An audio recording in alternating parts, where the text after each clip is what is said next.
En el año 36, un general genocida, cruel, loco y gran homicida, llegó furioso a Sevilla.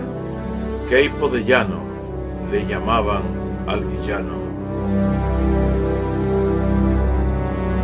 Asaltó barrios obreros, con regimientos enteros, legionarios, falangistas, moros y diversos fascistas. Rencorosos y asesinos mataron a los vecinos. Rapó el pelo a las mujeres, les dio aceite de ricino, las exhibió por las calles. A muchas las fusiló y por la radio explicó que había que violarlas y terminar de humillarlas. Asesinó a los mineros, peones y jornaleros y a toda clase de obreros. Les enterró en las cunetas y en fosas desconocidas. Nunca tuvo Andalucía otro tan grande homicida. Nuevo amanecer llamaron al régimen de terror, de piojos y de hambre y de dolor, al que al pueblo condenaron con la cárcel y el horror, y en las iglesias loaron. El general criminal quería ser potentado, terrateniente, hacendado, y vio en el Guadalquivir, en las llanuras de Camas, un cortijo muy especial que llamaban Gambogaz. Recurrió a viles notarios, a amenazas a mansalva, y se apropió del cortijo sin haber pagado un pijo. Trajo presos de la cárcel para labrar sin pagar, y escondió sus fechorías con trucos y fullerías. Los periódicos serviles una leyenda extendieron, que todo este dinero que tenía el homicida fue Sevilla agradecida quien se lo dio por su labor genocida. Al final, todo quedó atado y muy bien atado. Al general enterraron en una iglesia señera, y hoy todos sus herederos disfrutan de aquel dinero que consiguió el muy malvado de aquella aviesa manera. Algunos quieren tapar los robos y los pillajes de Queipo y de sus secuaces. De nada les servirá. Al final todos verán que desmontamos el lío, que aclaramos la verdad, y para el pueblo es Gambogaz.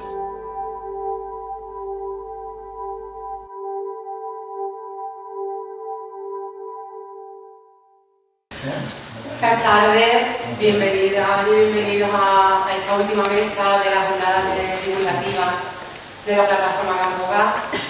Mañana culminaremos nuestra jornada con la marcha al cortijo, será la tercera marcha, y bueno, doy las gracias a todas las asistentes y los asistentes. Esta mesa se llama Gambogaz para el pueblo, y creo que va a tener un carácter muy divulgativo.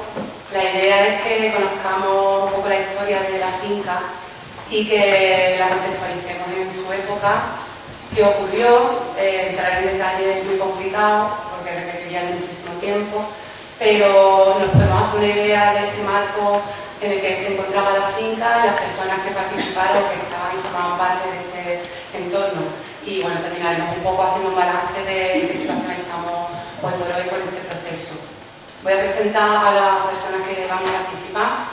Voy a poner la gafa. Bueno, yo me llamo Lourdes Farraté, es interesante también que me presente, pertenezco a la plataforma. Y bueno, a mi derecha está José Manuel Vázquez. Él es abogado en ejercicio y nieto de Ignacio Vázquez Reina, el cual fue propietario de Gambogaz hasta 1938. Aquí a mi izquierda está Floreal Reina. Él fue testigo de la época, trabajó de su juventud más temprana en la finca y conoció muy de cerca pues, un poco cómo era la vida allí, dentro de la finca. Y por último, Boris Cañivano, que es nuestro investigador de la plataforma y también nos contará algunas investigaciones y temas sobre la finca. Voy a empezar a darle la palabra a José Manuel. Él va a empezar hablando un poco de cómo cae la finca en su familia, cómo toma contacto con la finca y va a describirnos un poco aquella época. Bueno, Bueno, ante todo, muchísimas gracias por invitarme. Para mí es un placer estar aquí. Yo cada vez que hablo del tema de Gambogá, en primer lugar lo que quiero es pedir perdón por mi parte, porque José Manuel Vázquez va a hablar desde una órbita del derecho real, y allí hay gente que lo ha pasado. Entonces, la prioridad es lo que es la prioridad, y la prioridad es que aquel sitio, de un tiempo a una parte, no fue precisamente el más adecuado para hablar de ciertas cosas. Así que disculpar el apartado a derecho real que voy a hacer para que entendáis un poco la ubicación donde está Gambogá y defender la figura en este caso era del que soy descendiente y que fue creador de ese portico. Tal y como, no como se conoce antes, sino antes de que se lo quitara. No hay que falleció, pero sí a su heredero. Gambogá, como muchos sabéis, y si habéis investigado, Gambogá es un portico que está protegido. Lo que pasa es que hay que distinguir Gambogá lo que todos pensamos que es digamos que el caserío, que tiene 9.600 metros cuadrados aproximadamente, a lo que era Gambogá, que eran 480 hectáreas en su época. Pero el patrimonio de la familia Vázquez eran 6.900 hectáreas. 6.900 hectáreas. Era un patrimonio absolutamente descomunal, creado por una figura que no era de la nobleza. Era un burgués empresario, cuyo, digamos, capacidad de desarrollo empresarial fue lo que llevó a que adquiriera gran parte del patrimonio, y entre ellos Gambogá. No penséis que Gambogá era la joya de la corona de los Vázquez, porque los Vázquez tenían Paragal, tenían Hato Blanco, Hato Ratón. Si habéis escuchado por el Rocío la raya de los Vázquez, todo ese patrimonio formaba parte de lo que creó Ignacio Vázquez Gutiérrez. Ignacio Vázquez Gutiérrez fue alcalde de Sevilla, pero seguramente no había encontrado ninguna calle en su nombre porque no la tiene. Ignacio Vázquez Gutiérrez no la tiene. Tiene su cuñado de Cortina Silva. Ignacio Vázquez Gutiérrez fue presidente de Lavadores, principalmente por capacidad propia. Ignacio Vázquez Gutiérrez fue una persona que quizás no lo sabéis, pero en cuanto a su enfrentamiento personal, tuvo que combatir con dos sectores bastante poderosos. Uno, la nobleza, y el segundo, la iglesia. Con esas dos vertientes puede justificar en cierta medida la fijación que luego se tuvo a posteriori por determinados sectores para enfocar su adquisición de este corrido. Ignacio Vázquez Gutiérrez fue tachado de framasón y probablemente lo fuera, porque Ignacio Vázquez Gutiérrez, cuando fue alcalde, entre otras cosas, como burgués en este caso, aprovechó la desamortización y empezó a tener dinero y a comprarle a los nobles lo que ellos no podían mantener. De hecho, Ignacio Vázquez Gutiérrez compró a los duques de Montpensier lo que era el portico. Y a partir de esa fecha la empezó a desarrollar mediante las adquisiciones que hacía en las desamortizaciones que se iban produciendo. A partir de ese momento, él fue adquiriendo y llegó a ser incluso alcalde de Sevilla. Como alcalde de Sevilla, en cierta medida llegó a desacralizar incluso las determinadas calles de Sevilla, a la que le quitó incluso numerosos cruces que había. Y una de las cosas que hizo Ignacio Vázquez Gutiérrez, que no fue muy aplaudido por el clero, fue que quitó el testamento. El testamento es una obra jurídica de envergadura. El testamento de Ignacio Vázquez Gutiérrez tenía 1000 folios. Fue una publicación absolutamente descomunal, porque tenía 7 hijos, y porque a sus 7 hijos, siendo empresario, lo fue casando con determinadas familias para que todo su patrimonio se englobara. Hay determinadas fotos en su libro. Esto que lo estoy diciendo no lo dice un español o lo dice uno de aquí. Esto lo dice un francés, en un libro de 1980. Lo digo porque la fuente de la que bebe son los archivos de los Vázquez, pero los archivos históricos también. Entonces, Ignacio Vázquez Gutiérrez adquirió esa finca, la fue desarrollando, introdujo en Sevilla una cosa fundamental que fue la maquinaria agrícola. La maquinaria agrícola, que fue lo que hizo que Gambogá fuera la mayor o mejor finca prácticamente de toda Andalucía. Ignacio Vázquez Gutiérrez lo que hizo, como iba diciendo, en cuanto a la herencia, es que en las herencias siempre había una especie de legado para hacer en cuanto a los entierros. Esos legados los quitó y empezó a establecer la figura de los albaceas. porque son privadas. No dependía ya del reparto por parte de la Iglesia. De hecho, en su tumba, en el mausoleo, no encontrarán una cruz, sino que se encontraba en 1873, cuando falleció, en su mausoleo hay una mujer pensando. En el centro es una cosa rara para aquella época, pero para que sepamos en la persona en la que nos estamos encontrando, antes de empezar a discutir sobre determinadas circunstancias. Ignacio Vázquez Gutiérrez tenía sus 7 hijos. Esos 7 hijos heredaron cada uno la parte que le correspondía, dividió las zonas que tenía, tanto al norte, al este y demás, y Gamboa no era la mejor. La joya de la corona generalmente era el aljarafe, porque el aljarafe tenía lo más productivo, que es el olivo. Entonces eso se lo llevaron los hijos mayores, que es Ignacio. A este le tocó al pequeñito. Entonces le tocó la finca que ustedes conocen. A partir de ese momento se fueron adquiriendo por parte de todos los hijos, hasta que llegó hasta María Gertrudis de Argasa. ¿Vale? O sea, ya estamos hablando de la época en la que empieza a introducirse. Ignacio Vázquez Gutiérrez va heredando y llega su último hijo fallece y su mujer, y aquí ya entramos en el nudo gordiano, vende a un ganadero de Cádiz gran parte de la finca. La otra parte de la finca queda en posesión de varios hermanos Vázquez. Entre esos hermanos Vázquez estaba el padre de mi abuelo, que tenía 25 partes. Ahí empezaste un poco la historia de cómo se adquiere Gamboa. ¿Cómo llegamos hasta aquí? ¿Cómo, aunque luego quizás podamos entrar en el debate, es un poco extraño porque creo que hasta hace 5 o 6 años yo empecé en esto a descubrir lo de Gamboa, se hablaba mucho en mi familia, siempre se habla de la figura de la escritura, ya os lo contaré, pero yo no entré hasta que, siendo licenciado en Derecho y abogado en ejercicio, siempre se habló de esto hasta hace muy poco como un regalo, ¿verdad? De Sevilla le había hecho un regalo que sabía expropiar. Yo no conozco la figura del regalo, existe la figura de la donación, pero no la del regalo. Y luego existe la expropiación, pero la expropiación es por una finca que no es colectiva. No hubo expropiación ni una. Y hubo una compra-venta. Una compra-venta un poco extraña, o muy extraña, que es la que genera todo en cómo acabado todo esto. Yo quisiera deciros que nosotros, cuando vemos lo de la escritura, lo que nosotros vamos a ver, o sea, tanto mi familia, como mis primos como yo, que teníamos en Ignacio Vázquez, fuimos a buscar a donde se debe buscar la cosa, que es el registro de la propiedad. En el registro de la propiedad, por una casualidad ya conseguimos descubrir el libro de la finca y pudimos sacar una nota que yo creo que la tiene, también se lo dejó a Bonifacio. En esa nota conseguimos descubrir todo el historial de compras y ventas que se hizo. La principal compra que se efectuó fue la de...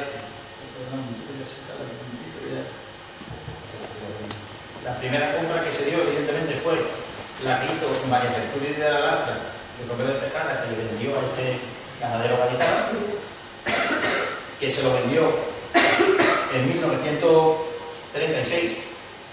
En 1936 vende gran parte de la finca, gran parte a este ganadero. En 1937, el 24 de diciembre de 1937, Queipo de Llano adquiere esa finca a esta señora, o sea, esta señora era mi tatarabuela. Estoy pendiente de obtener esa escritura porque me interesa mucho y también a muy fácil para ver si así lo podemos ubicar.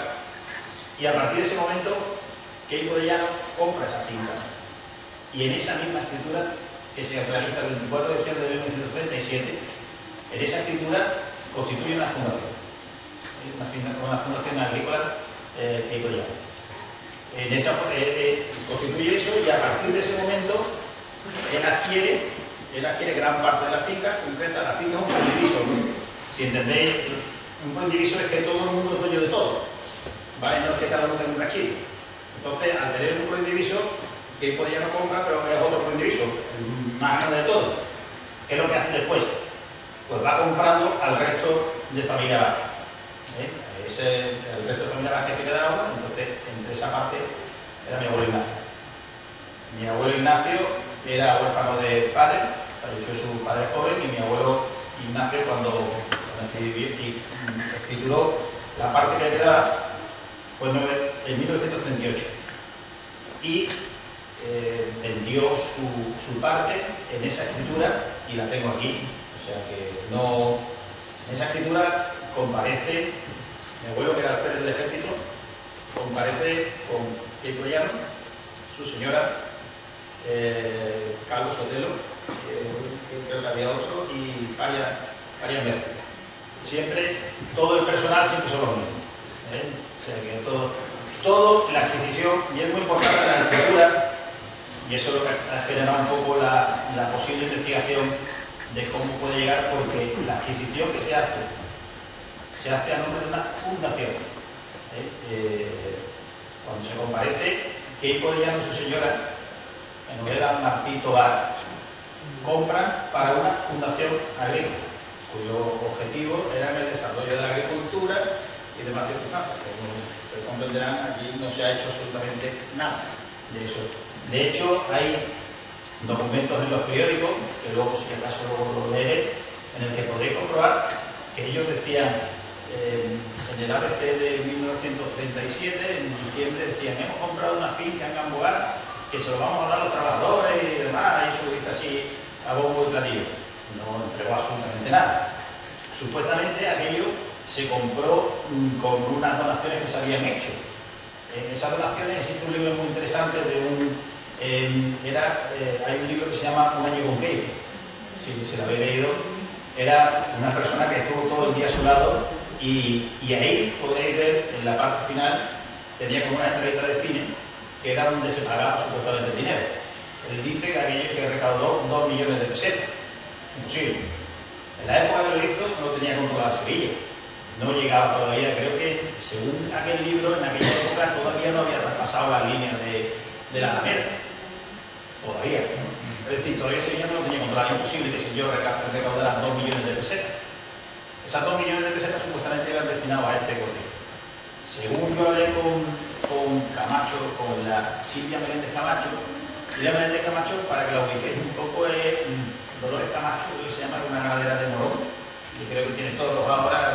Ella es la nieta, y ella dice que su abuelo tampoco recibe dinero.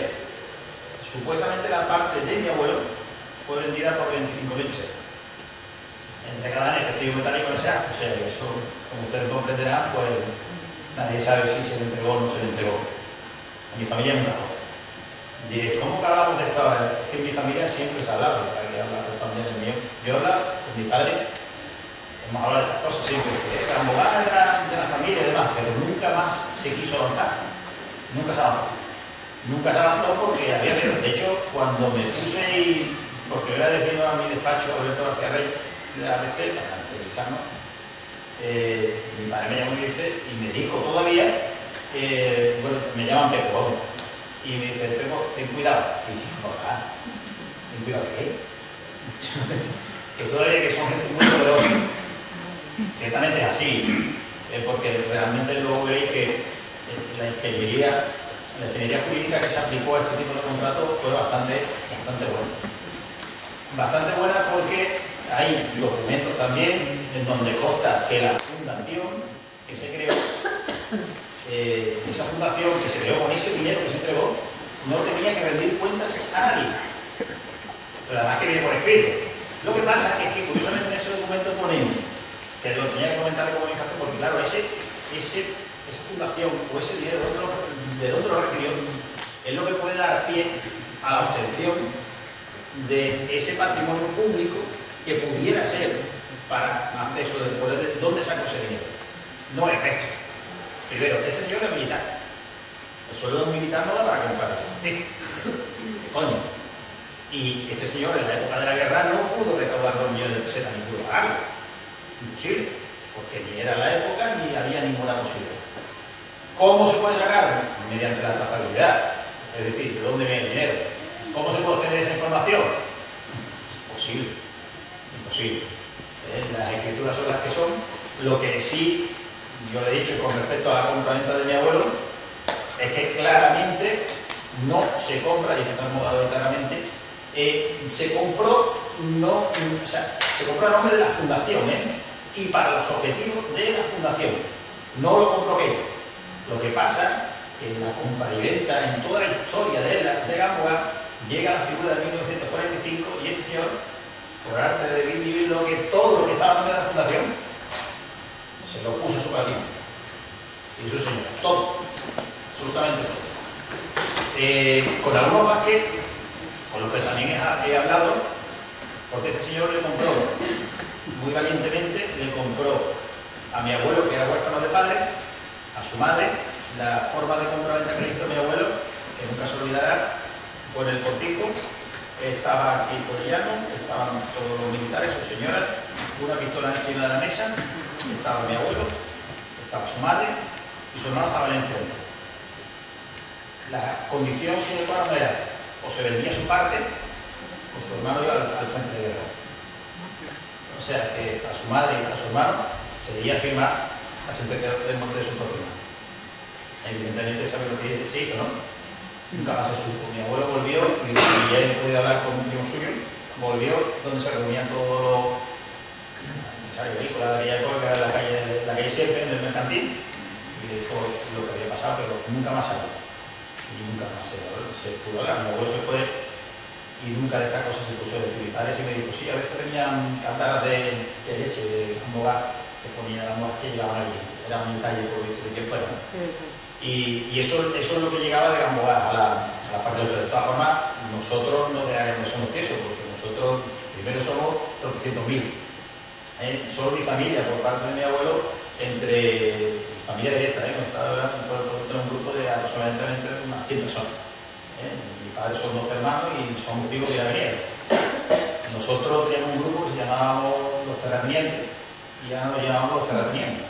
Como ejemplo, por darle un poquito de leña a esto, así es como nosotros luego fuimos descubriendo las cosas, fuimos descubriendo el sistema, el modus operandi, y luego el modus operandi fue igual con todo. Le compró, como he dicho, a la persona que era huérfana y viuda, y le compró a todas las niñas que quedaban, a todas las mujeres que quedaban vacas, a todas le compró su 25 pesos, excepto a Ignacio Vázquez de la Lastra, al que no le compró.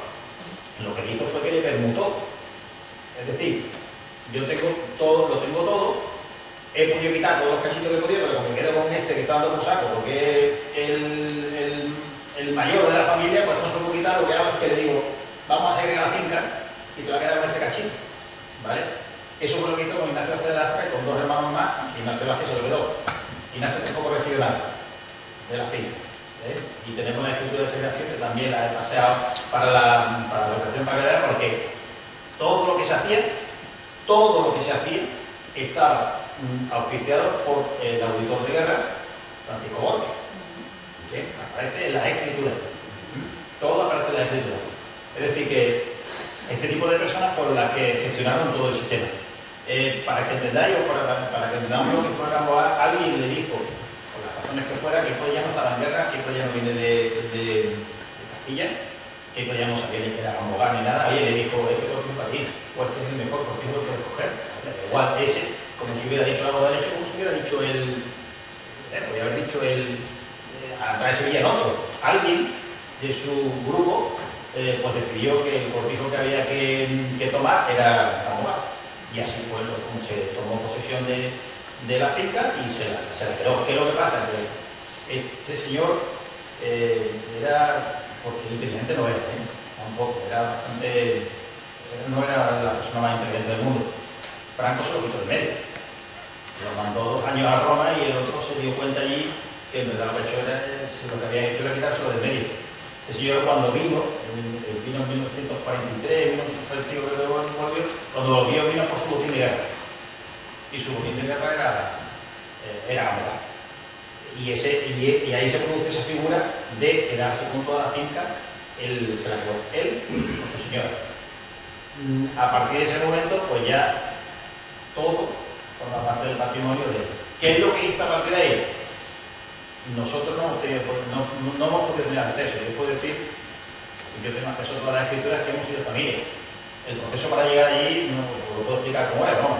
He tenido que sacar certificado de defunción de 4 generaciones por delante para que en el colegio notarial me dieran la escritura de la compraventa de mi abuelo. Yo pedí la de 1937, infeliz de mí, porque creía que mi abuelo estaba ahí en esa venta del 24 de diciembre, pero no estaba. Porque aquella venta fue la que se hizo grande de Gamboa. Pero luego pude sacar toda la información y descubrimos todos los movimientos que este señor tenía. Lo que hizo luego, ya cuando lo tenía todo, fue partirlo, cachito. Entonces, lo que conocéis como Gamboa, sí que supongo que lo habréis investigado, una cosa es el caserío y otra es lo que hay alrededor. Lo de alrededor hay muchas ventas que se han hecho ya, O sea, se han vendido, han tenido, hay empresas catalanas que están instaladas ahí, creo que hay paneles solares, eso está todo partido. Y luego queda la joya de la corona, que es el caserío, que ahora mismo pudimos obtener también la nota simple de esa finca, porque nosotros trabajamos de finca a finca, porque incluso a través del catastro aparecían 2 fincas dentro de la misma. Al final pudimos sacar la nota simple y vienen a ser propietarios como alrededor de unas 15 personas. Son los propietarios. Tienen que ser familiares de los quecos, porque hay algunos García, Queco de Llano, pero hay otros también de otros apellidos. De hecho, el último movimiento en concepto de herencia es de 2021. O sea, que es relativamente reciente. Luego, en cuanto, ya le digo, más o menos enfocado a este tema, ¿qué posibilidades hay? Porque lo que me interesa es si aquello se puede recuperar el pueblo, ¿no? Yo cuando vino por hacia el despacho muchas veces, lo primero había que aclarar exactamente qué es lo que pasó. Eso es lo primero. Yo sé que en cuestiones políticas son cuestiones, en mi caso, la historia de mi familia. Nuestra familia, aquello particularmente no lo podemos recuperar, es imposible. Primero, porque no tenemos capacidad económica para asumir una asunción de una herencia, pero que tampoco creo que ellos.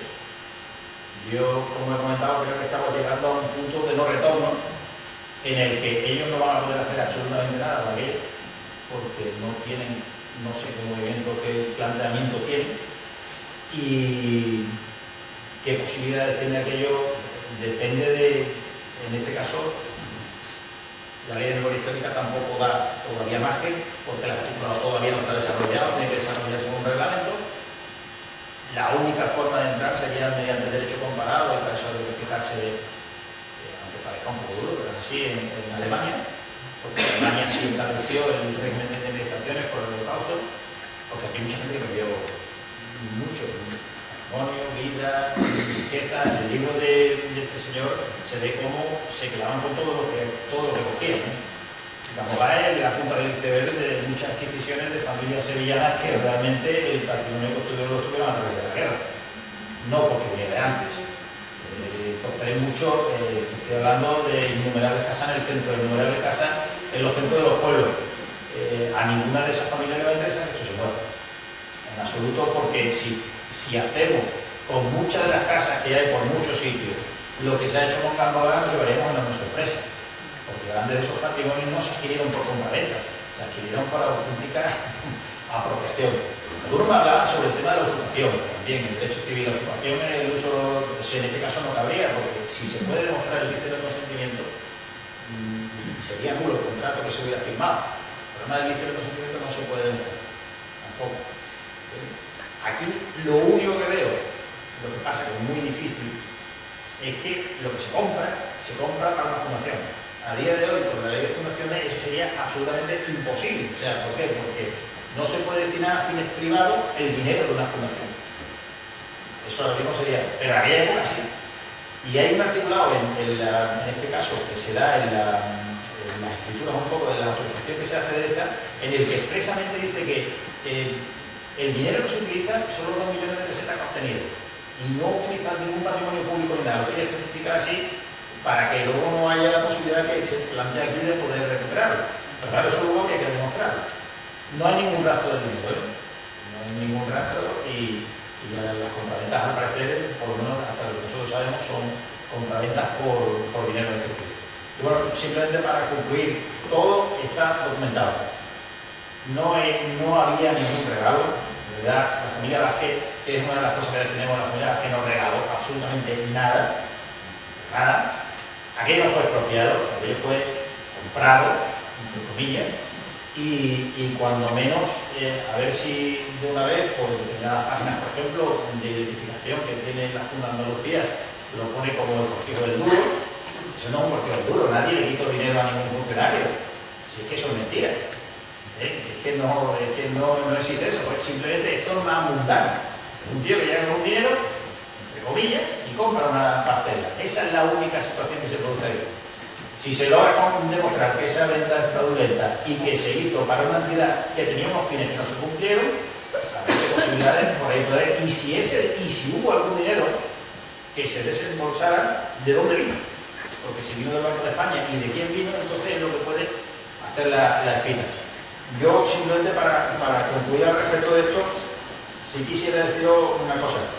Aquí hay que distinguir, y remontándonos un poco a Ignacio Vázquez Gutiérrez, dos figuras. La figura en este caso, el terrateniente, que se habla del terrateniente andaluz del campo, hay dos, o había dos en aquella época. Era el que venía una vez al año desde Madrid a Sevilla a ver la renta que había hecho los arrendamientos, y dos, el burgués empresario agrícola que trabajaba todos los meses y era el titular de la finca. Era mediante la explotación directa.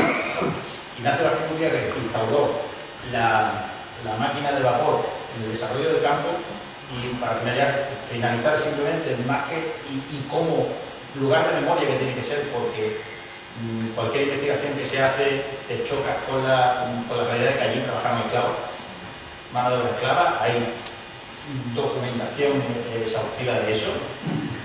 Utilizaron, para que veáis también, y ya que tenemos aquí la bandera de la República, os quiero explicar que curiosamente se utilizaron dos legislaciones, porque utilizaba la legislación que le interesaba. Porque si sabéis, de la mitad de España para arriba había la legislación republicana que permitía a la mujer firmar contratos, pero la legislación que luego estableció el régimen, no, la mujer no podía firmar contratos. O sea, en el caso en este caso de mi bisabuela, a ella sí le dejaron firmar. Sin embargo, en la segregación que hubo después, esa señora no pudo firmar, tuvo que firmar su marido. Es decir, que hicieron lo que le dio la mismísima gana. Totalmente. Y esto es lo que desgraciadamente nos queda. Había un sueño de Ignacio Vázquez Gutiérrez, por lo que yo he podido leer, y es que su vocación, y en ese libro que os recomiendo, que es el de François Herrán, que él quiso crear ahí, y le hubiera gustado, lo que pasa es que murió, haber creado un sitio definitiva la creación de una escuela de agricultura en Sevilla, cuyo origen sería La Mogaza, que fue el primer sitio donde en Andalucía se estableció la máquina de vapor que venía de Inglaterra. Ojalá algún día eso se cumpla, más su sueño, aparte de ser memoria histórica. Si conseguís que aquello se establezca como lugar de memoria, se pone otro ladrillo más en su imposibilidad. Con un poquito más se puede ver qué figura o qué solución hay. Como toda la vida, yo como profesional del derecho muchas veces quedaría la negociación. Yo sé que aquí va a haber que tragar quina todo el mundo. Ellos no lo van a creer porque el statu quo creo que les beneficia. Pero el statu quo lo están moviendo ustedes también. No se entiende, entre todos somos un poco. A ver si moviendo ese statu quo ellos se dan cuenta o quieren. Yo tuve la oportunidad un día hasta allí y me crucé con un señor que pasó por allí que resultaba que era el marqués, yo no sabía que había un marqués de aquello. Y ese señor entró por una valladeta y entró él solo. Y luego comprobamos y vimos que aquello era... luego cuando investigan con el equipo de la SEPE que fuimos y pusieron un dron, es curioso porque aquello está con una especie de fortaleza un poco extraña, ¿no? Porque lo que veis usted por fuera está feo, está derruido, pero hay una parte central que no sé si es donde toman café o lo que sea, no sé, pero está bien, esa parte central. El destino final de la Mogaza, o lo que van a hacer, no lo sé, pero 20 personas propietarios mal avenidos, venderlo yo no creo que haya ningún comprador que venga a comprar, no sé, no viene alguno, no sé. Si usted me ha preguntado qué precio viene aquello, aquello está derruido, ¿eh? O sea, que yo no sé qué precio tiene. Justo y parece que se lo pueda poner a saber pequeño, no lo sé. Ese sería el objetivo, que cuando llegue en ese momento y no puedan vender y demás, pues a ver a qué situación llegamos, porque van a seguir, conforme vayan muriendo los de arriba, más bien. Al final puede que surja un momento en el que alguien diga, quiero hacer una, se llama, en este caso sería una extinción del condominio, que sería que alguien pida que aquello se venda, aunque solo uno de los herederos instado de la posibilidad de esta, lo que pasa es que, claro, que era el derecho de adquisición preferente del resto, ninguno se quiere mover porque si alguno se va, le va a cumplir su parte. De todas formas, si os digo que todos los movimientos notariales se producen y los tres se producen en Madrid. Aquí se llama mismo, ¿no? Todos somos. Vale, así que bueno, yo paso la palabra porque por insistir, creo que la persona más importante está aquí. Muchísimas gracias.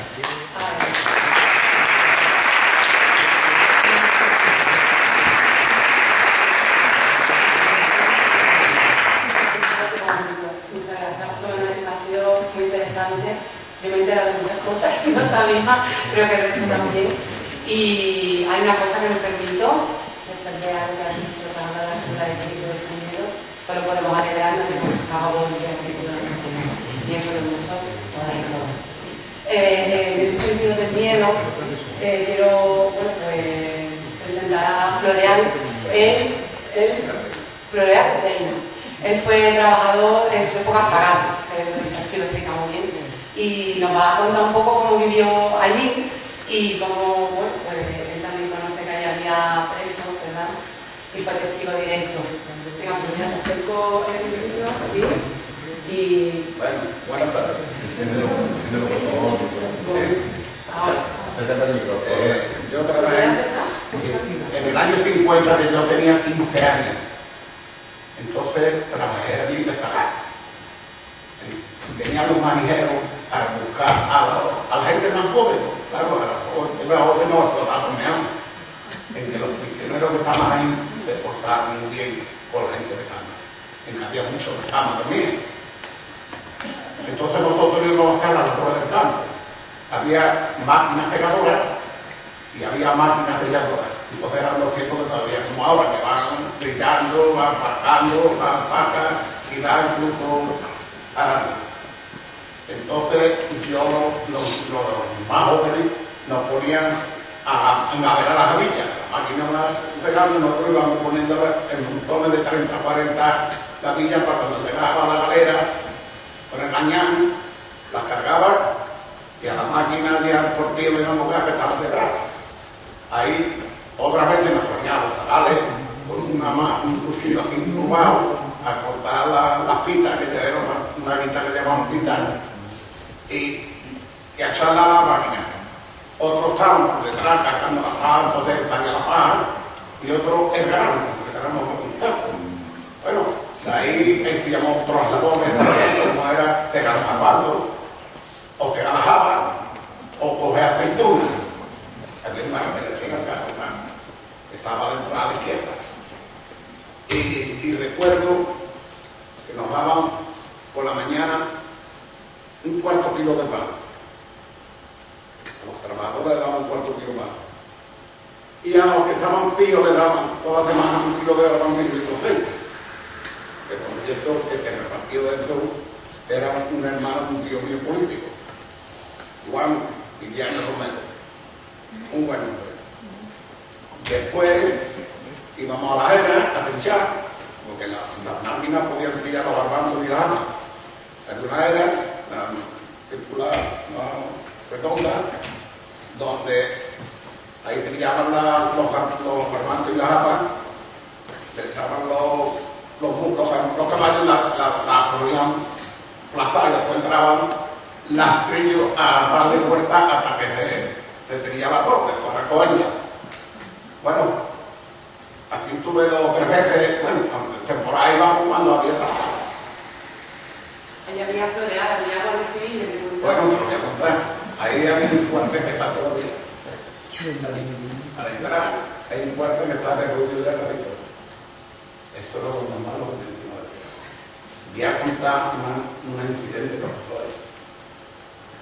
Ahí veía uno de los mureros de un hijo. Y el muchacho ya era zagalón.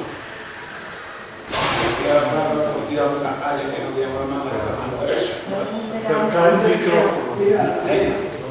Y entonces ese muchacho tenía novia.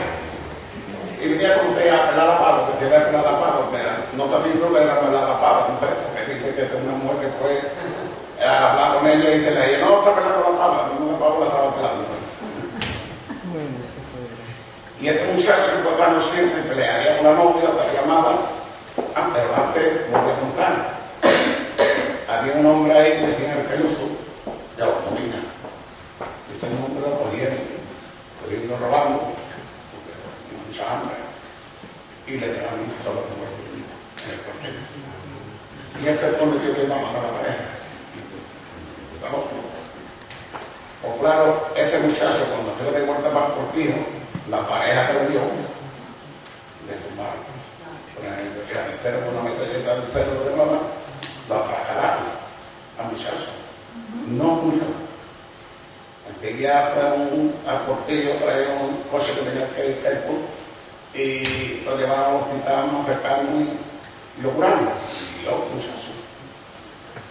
Yo veíamos salir a este número, lo veíamos salir por la mañana.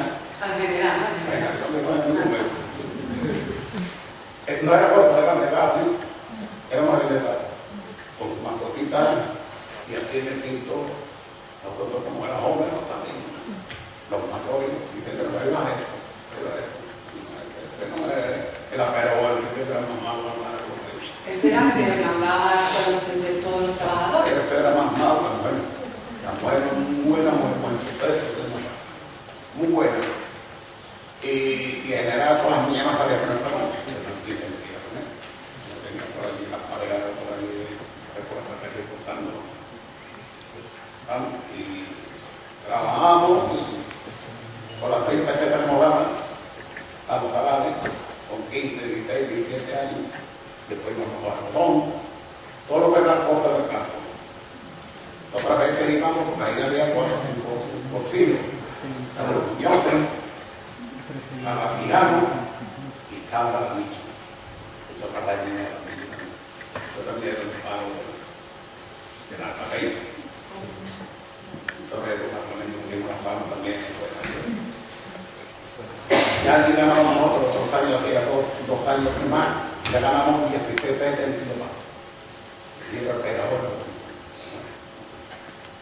Y así sucesivamente, pues, estuvimos pasando tiempo. Pero ahí, desde que cayera allí en el portelillo de la Guardia Civil, y entonces cuando tuvo el suceso, quitamos la Guardia Civil, cerramos el papel. Pero lo mandaban de aquí de día, y de noche, mandaba 2 de día y 2 de noche. Siempre había vigilancia. Porque, bueno, después murió, porque murió en el año 51, año. ¿Qué es lo que pasa cuando murió? Que tembló la tierra, poquito. Pues ya ustedes 3 décimas de cómo estamos. De cada región. Y se un poquito la guerra, se cayeron unas piscitas, y era una. No pasó mucho, hubo un accidente más. Y nada más, yo era que dije. Pues es su historia también, ¿no? No es su historia. Claro, trabajando ahí en Camponá. Bueno, no trabajaba en varios partidos, en este y en el de Guadalajara. Y había veces que cuando íbamos a la a trabajar, porque íbamos 4 hombres, iba Andrés Zapata, Manuel Duarte, y José Barbero Muñoz y yo. Y no teníamos para los partidos, porque también para ir a los partidos, no teníamos para los partidos. Trabajaba mucho, ¿no? La población total. No tenemos nada. Hay de que entrar al partido o por allí sin permiso ni nada, y va a trabajar contigo. Ya había miedo, ¿no? O iba a robar porque iba a robar, tenía que estar en los Molina y el uso. Pues muchas gracias, Soledad. Nada, ya. Un testimonio estupendo.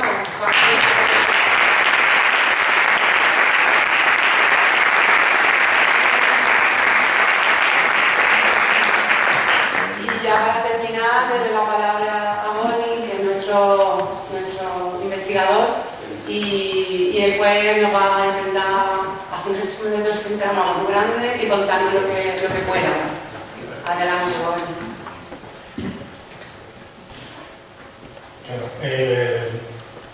La leyenda, al final, la leyenda que intenta montar Queipo, las operaciones de opinión pública, a lo mejor es dejarlas desnudas.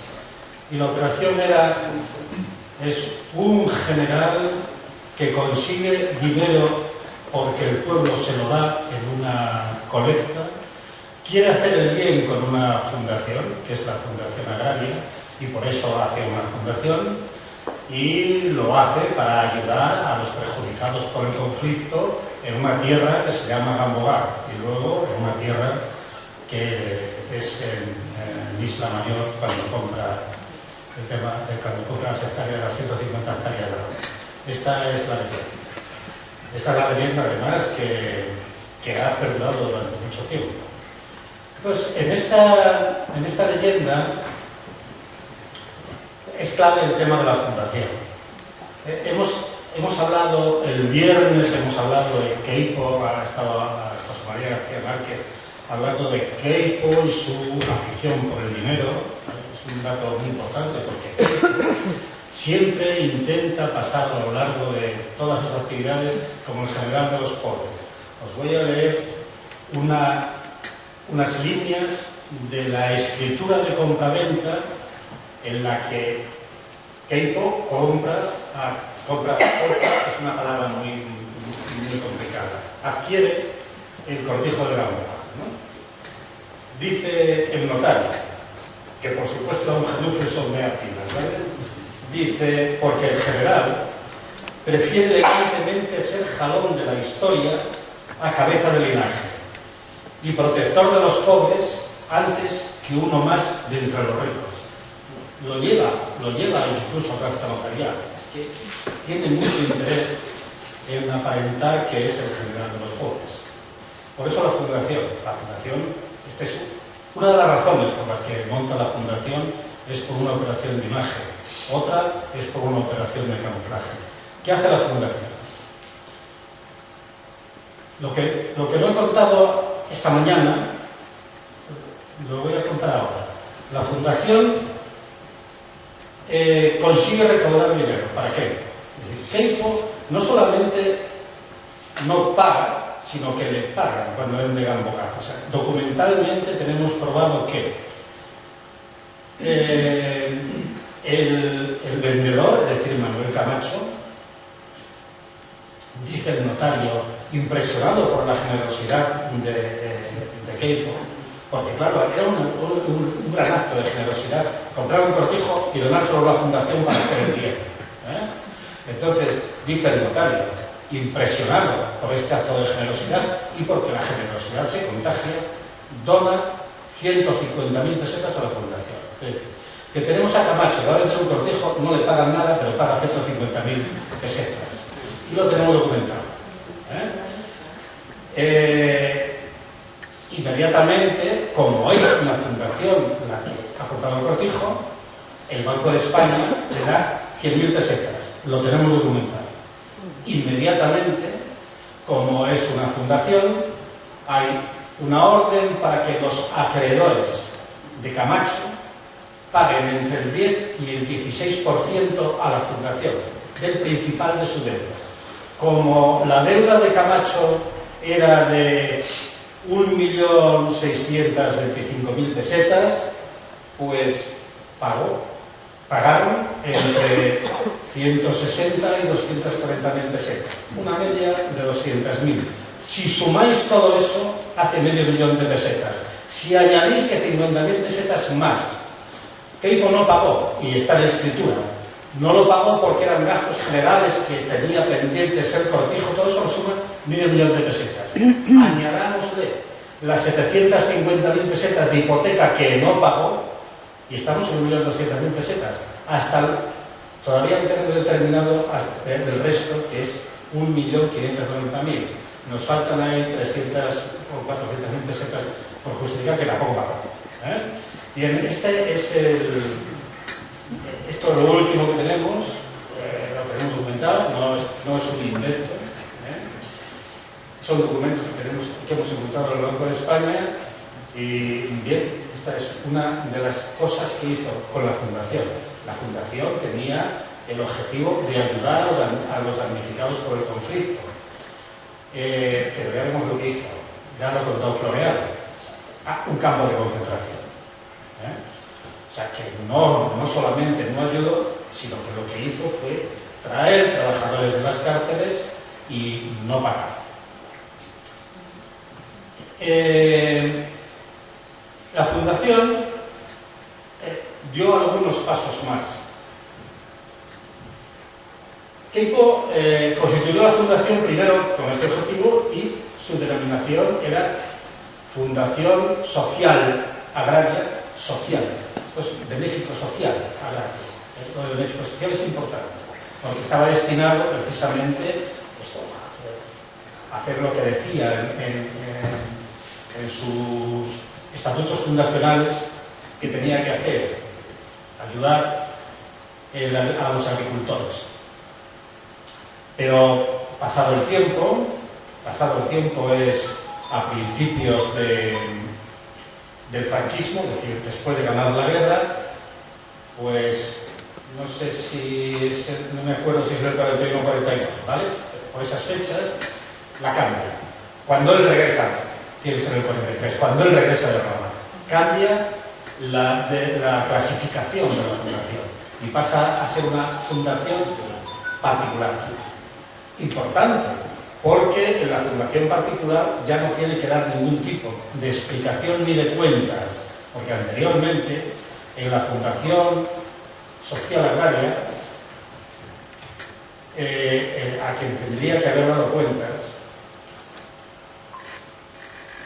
y que tenía que manejar la asociación era el patronato, que estaba compuesto por Pedro Parias, que era el gobernador, por Ramón de Carranza, que era el alcalde, por Joaquín Benjumea, que entonces era presidente de la Diputación, por Francisco Borquez, que era el auditor de guerra. En fin, era una playa de verdugos, parecía más bien una banda de delincuentes. Pero esta era la fundación. Esta era la fundación. Cuando os digo la cambia de denominación, pasa a ser una fundación particular. Ya está en decadencia. Keipo ha vuelto de Roma y, bueno, pues realmente le hace un poco caso. De hecho, ha contado Floreal que había un destacamento de la Guardia Civil. Cuando ese destacamento de la Guardia Civil dispara contra este muchacho del que ha hablado, contra este joven del que ha hablado Floreal, el destacamento se va. Pero Keipo ya no tiene ni siquiera el poder de mantener allí a la Guardia Civil. Keipo está realmente bastante marginado, ¿vale? En esos momentos. Su fundación, a continuación, después de hacerse particular, da otro paso más y es cambiar de nombre. Antes de morirse, Keipo cambia de nombre a la fundación y pasa a denominarse Fundación Pro Infancia. ¿Por qué? Por cuestiones fiscales, porque es que la Fundación Pro Infancia no pagaba impuestos y además hay una carta que intercambia con el alcalde de Camas diciéndole, porque han tenido impuestos, y dice, no, si la fundación no tiene que pagar impuestos porque la fundación se dedica a la infancia. Hace una guardería en Gamboa y la hace por esto. Keipo es un presentador. Así, entre paréntesis, es un cleptómano. O sea, Keipo, por ejemplo, cuando está en Marruecos,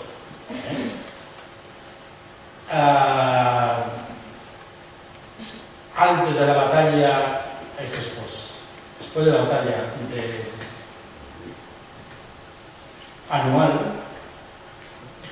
es representante de los ingleses para la exportación de hierro.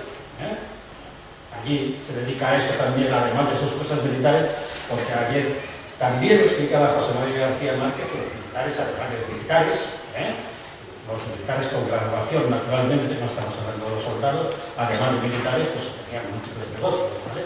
Keipo también, cuando llegó a Marruecos, Keipo quería ser rico, pues se dedicó a representar a los ingleses en la exportación de hierro. ¿Y quién se lo consiguió? Se lo consiguió un señor que se llamaba Horacio Echevarrieta, que este fue el que hizo, por ejemplo, la ampliación de Bilbao o remodeló la Gran Vía de Madrid. Era un gran empresario, un empresario con mucha potencia, que tenía muchos negocios. Entonces, es famoso porque negoció los prisioneros, la liberación de los prisioneros españoles tras la batalla de Anual, porque tenía negocios en el norte de África, en el Rif, conocía a Abdelkrim y entonces, bueno, pues él negociaba con Abdelkrim, ¿vale? Queipo es un señor que inmediatamente se arrimó mucho a Echevarrieta hasta conseguir que le dieran esta representación del hierro inglés. Bueno, este era Queipo. Luego la fundación, lo último que hizo fue comprar 150 hectáreas en Isla Mayor y las compró. ¿Con qué dinero las compró? Con el mismo dinero eso dice la escritura, con el mismo dinero que había recaudado en Sevilla por haber librado al pueblo del marxismo. Esa recaudación también se emplea en este momento cuando compra las tierras de Isla Mayor. Las compra a nombre de la fundación y este es otro misterio que hay que estudiar bien, porque se había con un señor llamado Rafael Beca, que tiene una empresa que se llama Beca, que todavía se mantiene en Isla Mayor, se dedica al arroz, cuyas escrituras de fundación no nos han pasado, tampoco tenemos ahí suerte, pero seguramente, bueno, Queipo también tenía tierras, además de la fundación, Queipo compró tierras también en Isla Mayor, ¿vale? Entonces, bueno, pues lo último que hizo la fundación, de todas maneras, es eso, la fundación persiste. La fundación todavía vive, tiene la sede en República Argentina y se dedica a la coinfancia, ¿vale?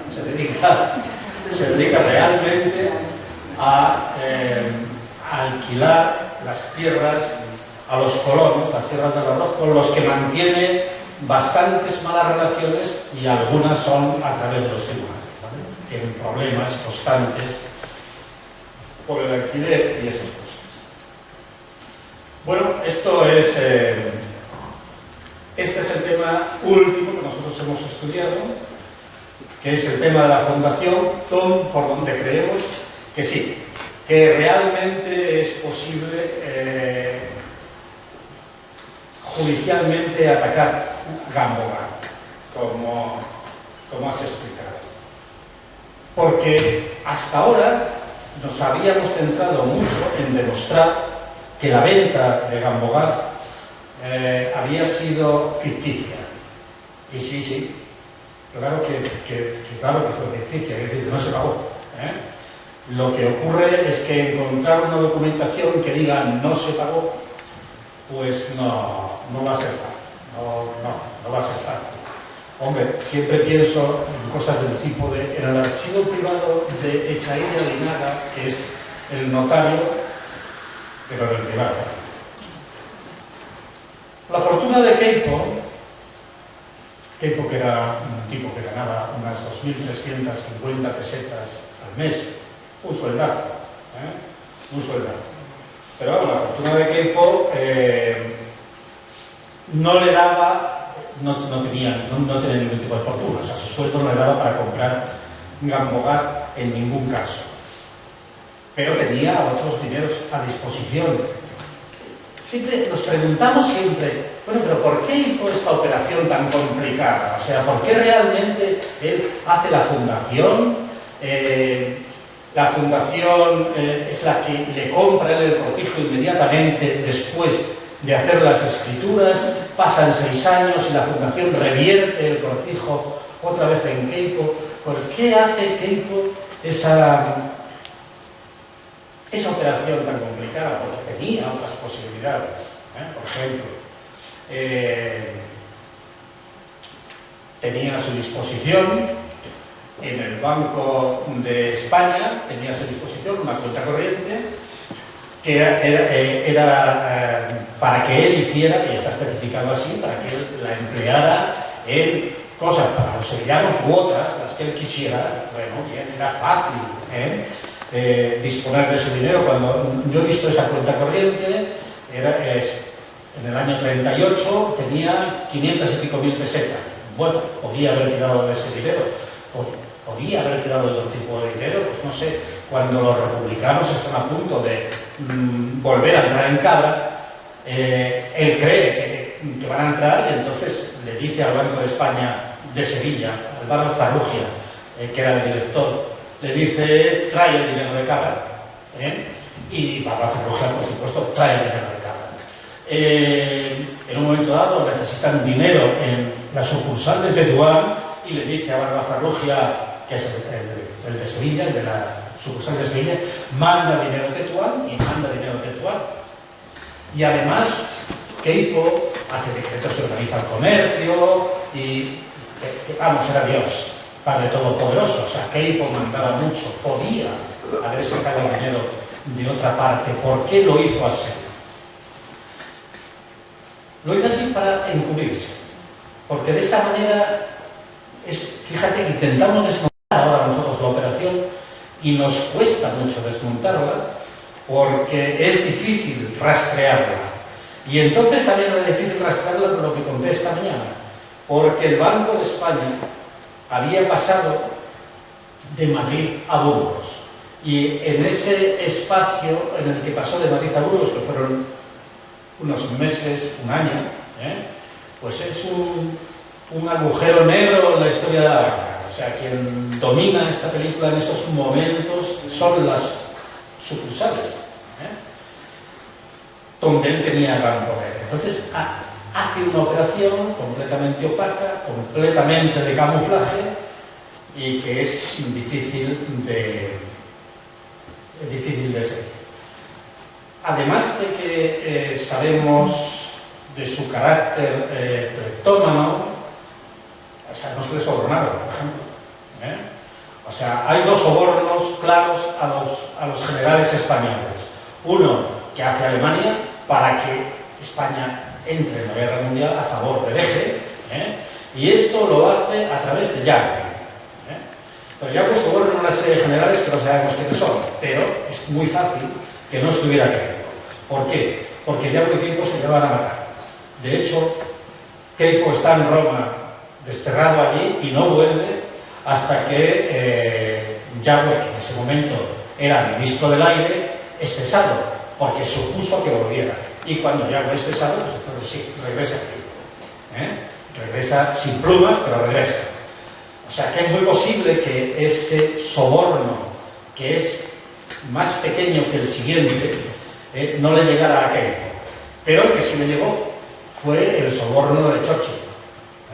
Churchill, cuando llega al poder, lo primero que hace es, a través del MI6, es el Servicio de Inteligencia Exterior inglés, soborna a los generales y a generales y presbotes del régimen para que no entren en la guerra, al contrario que los alemanes. Y aquí sí, se han desclasificado los papeles del MI6, y hay un libro de un historiador inglés que se llama Peter Day, que demuestra, explica con papeles cómo sobornaron a los generales, a los generales, y a Queipo también. Queipo estaba entre ellos. O sea que también sabemos que tenía una cuenta en Suiza, y lo sabemos también por la desclasificación de otros papeles, que en este caso es porque el gobierno de Israel presionó a Suiza para que se hicieran públicos los fondos que habían metido allí los nazis. Y bueno, pues entre los fondos opacos que había allí salieron unos cuantos patriotas españoles con cuentas en Suiza opacas, y allí estaba Queipo también, ¿no? La cuenta de Queipo podía ser perfectamente la cuenta del dinero de Churchill, podría ser. Cierto es que teníamos, este era Keipo, este es el personaje que pretendía ser el general de los pobres. Ya está, vamos a hablar, si os parece. Sí, ahora podemos abrir tan suculenta. Yo quería preguntarle a Floreal si él tuvo ocasión de conocer a trabajadores esclavos, digamos, que venían de la cárcel o de campos de concentración, y qué pudiste ver sobre eso allí. Sí, conocía a varios. Uno era un hermano de un tío mío político, que lo conté antes, Juan Tibiano Romero. Este es el que nos daba nosotros por la mañana, cuando yo antes de ir a trabajar, nos daba el bolito, que esto es lo que comíamos el día, porque no teníamos más. Y conocía a Iguta Armaní, que era espada, un gran armaní, que hacía ahí para las cosas de la reguera, el portillo y todas las cosas. Y Manuel León, había varios hombres de cama. Y había otros que habían venido por ahí, como Redondo, como Republicano, toda gente, eran prisioneros. Pero estaban trabajando ahí y vivían ahí. Entonces tienen también para las casas esas. Por detrás del portillo hay unas casitas esas ahí que ahí ellos vivían. Ya después, cuando murió el señor este, como fuera, ya venían al pueblo, se echaron novia y se casaron mucho. Y los tíos viven todavía aquí en cama. Muchos de ellos. Los tíos, bueno, y bastante buenos que eran los hombres, los prisioneros. Pero entonces dormían en el cortijo. Y se tenían que quedar hasta trabajo. Bueno, ¿hay palabras? dar al micro porque creo que se ha apagado, ¿no? Sí. El botón tiene que estar en verde. Una luz. No, está encendido. Ahora, está encendido. Lo que ha dicho José Manuel, que es tu nombre, ¿no? Sí, José Manuel. A mí me sobrecoge la sed. Es decir, pensar que bajo la amenaza de enviar a parte de la familia al frente, sabiendo que eso es una probabilidad alta de que no vuelva, con una pistola encima de la mesa, sí que realmente yo creo que fueron claras las coacciones y las amenazas para obligar a la parte de la propiedad que reclamaba Keiko. No era tanto una pregunta como poner sobre la mesa ese momento, ¿no? Esa situación, ese verse contra la tabla de ese verse como ese fascista sin escrúpulos, además de asesino, no tenía ningún empacho en poner a la gente contra las cuerdas para tratar de hacer su puñetera voluntad. Yo no me quería hacer esa reflexión porque me imagino la ciencia. Venga. Bueno, si quisiera adaptarlo porque, tal como ha dicho él en este momento, estas son las escrituras. Esto, para muchos, es nada, pero esta escritura, esta letra es de Fulgencio Echay de Aguilar. De ese momento, o sea, ese momento narra el momento en el que supuestamente se vendió. Sí pone los pelos de punta, sobre todo cuando tuve la oportunidad de coger esta escritura. Porque aquí está el nombre de mi abuelo y porque aquí está lo que ha dicho Bonifacio. Este señor comparece aquí y compra para la Fundación Agrícola, que de verdad, es que os tengo que leer una cosa que es espeluznante, de verdad, porque esto lo dijo que hizo ya el 9 de diciembre de 1937, y leo textualmente. Dice: no hace muchas noches, una radio roja, con la malcreencia que es peculiar en ellos, decía que con el producto de la suscripción de mi honor había yo comprado un cortijo para vivir de la renta. Sí, se ha comprado un cortijo. Todos los de Triana lo conocéis, es el cortijo de Gamboa, pero se ha reservado no para que yo viva de su renta, sino para obrar en él la reforma agraria, sirviendo de base a la labor futura del gobierno. Se ha creado un patronato del que forma parte el gobernador civil, el alcalde, el presidente de la Diputación y el auditor de guerra, que cultivarán el cortijo. Y el año que viene se repartirán lotes entre aquellos obreros que se hayan distinguido entre el trabajo o hayan sufrido por la patria. Se entregará casa, yuntas, a pelo de labranza, y se establecerá una cuenta corriente en el banco con la cual y con los productos de la finca se comprarán para obreros siempre. Es una puñetera mentira. Excusate, no te entiendo. Esto es escrito está en el ABC del 7 de diciembre. O sea, que podéis ver que también vuelve a ser una nueva mentira de este señor. Aquí no se hizo nada. Pero bueno, con respecto al tema de lo que ha dicho él también, existen partidas sobre a lo mejor lo conoció Emilio Elena Arana, ¿te suena? Este es el señor que se encargaba de cuidar a los presos que iban allí. Y había órdenes por parte en este caso, del gobierno civil, que era el que mandaba a este señor, bueno, que mandaba a los presos, no lo mandó mutar, en 1939 empezó de él. O sea que prontito. Así que es un regalo. En el 37 ya enviaron. Ya sobre la marcha, sí, aquello había que arreglarlo.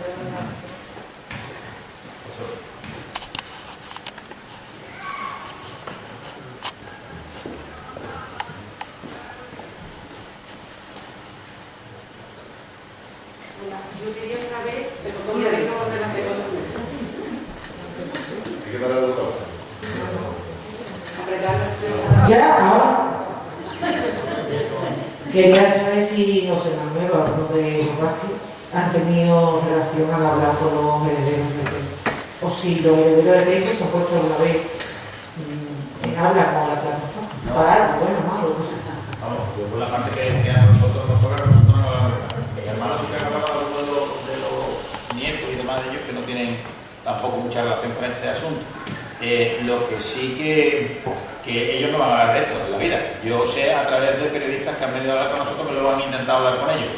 Ellos toda la historia remota, y de hecho hay una escritura también en la ABC que protestó ante un periodista que empezó la investigación hace mucho tiempo, que escribió en el 16 sobre la porta de Chapina, eso habló sobre el expolio de Queipo y salió el hijo de Queipo hablando sobre que está faltando al respeto porque todo esto está documentado en una escritura de 1937, que es la escritura de Manuel Camacho Lavera. Pero eso es indefendible. Y claro, la de Manuel Camacho Lavera yo no pude acceder a ella porque no me dejaron. Yo fui a la notaría donde yo referí de mí, no, que mi abuelo era el dueño, no, pero tu abuelo no aparece aquí en la escritura, tú no puedes sacar copia. Bueno, pues nada. Pero como pude sacar la certificación con todo el itinerario, que eso fue lo que se le facilitó a la plataforma para que pudieran un poco ya encuadrar y cuando conseguí la escritura, sí vi que, bueno, que este señor compró, primero que no son tan duros, vamos, un duro, y que todo lo compró para una fundación, y para los objetivos de la fundación, Lo que pasa es que, bueno, como si tú una escritura notarial empieza en la ciudad de Sevilla a 34 de octubre de 1938, primer año triunfal, ante mí, Fulgencio Chaira Aguinaga, pues esto que escritura notarial es esta. Esto es hombre, sobre todo el excelentísimo señor Don Gustavo de Queipo Llano y Sierra, que es el jefe de los ejércitos. Con esto se sienta mi abuelo, es que lo que pasa es que parece que estamos hablando de la Edad Media, No hace ni un siglo de esto, Ni un siglo. Bueno, pues ahí está. A ver quién le mete mano.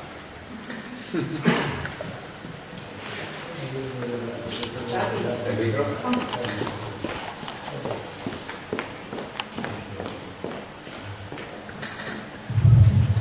Espero que se entienda bien lo que quiero decir.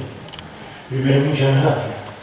Muchas gracias, a mí ya lo he oído muchas veces, he trabajado con él mucho tiempo. Floreal lo acabo de conocer, mi camarada Floreal, también lo conozco hace mucho tiempo, pero a ti no te conocía. Entonces, muchas gracias, entiendo lo que puede significar para tu familia. Pero tu familia tiene que entender también que en Andalucía hubo muchas familias como